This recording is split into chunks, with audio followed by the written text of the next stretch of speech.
Tout le peuple annonce l'Évangile. L'annonce de l'Évangile.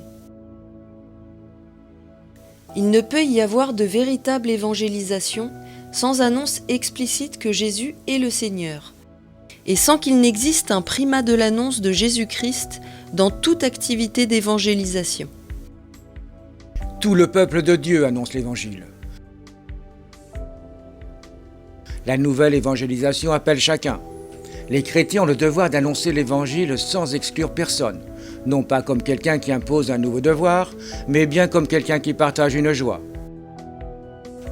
Tout le peuple de Dieu annonce l'Évangile. Avant tout, c'est un peuple qui est en marche vers Dieu. L'évangélisation obéit au commandement missionnaire de Jésus. Allez donc de toutes les nations, faites des disciples. Le Seigneur t'appelle toi aussi. Je voudrais dire à ceux qui se sentent loin de Dieu et de l'Église, à ceux qui sont craintifs et indifférents, le Seigneur t'appelle toi aussi à faire partie de son peuple, et il le fait avec grand respect et amour. Chaque baptisé est un sujet actif de l'évangélisation. Fais confiance en l'Esprit en toi. En vertu du baptême reçu, chaque membre du peuple de Dieu est devenu disciple missionnaire. Chaque baptisé, quelle que soit sa fonction dans l'Église et le niveau d'instruction de sa foi, est un sujet actif de l'évangélisation. Il serait inadéquat de penser à un schéma d'évangélisation utilisé pour des acteurs qualifiés, où le reste du peuple fidèle serait seulement destiné à bénéficier de leurs actions. La nouvelle évangélisation doit impliquer que chaque baptisé joue le rôle principal d'une façon nouvelle. Cette conviction se transforme en un appel adressé à chaque chrétien pour que personne ne renonce à son engagement pour l'évangélisation.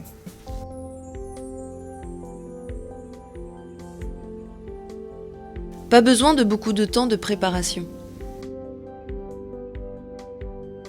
S'il a vraiment fait l'expérience de l'amour de Dieu qui le sauve, il n'a pas besoin de beaucoup de temps de préparation pour aller l'annoncer.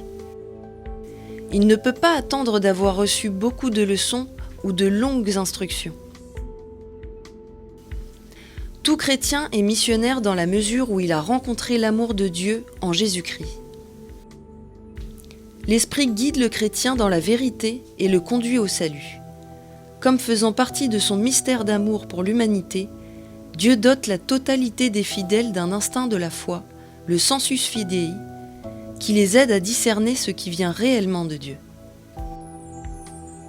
Et nous, qu'attendons-nous? La Samaritaine, à peine eut-elle fini son dialogue avec Jésus, devint missionnaire. Et beaucoup de Samaritains crurent en Jésus, à cause de la parole de la femme.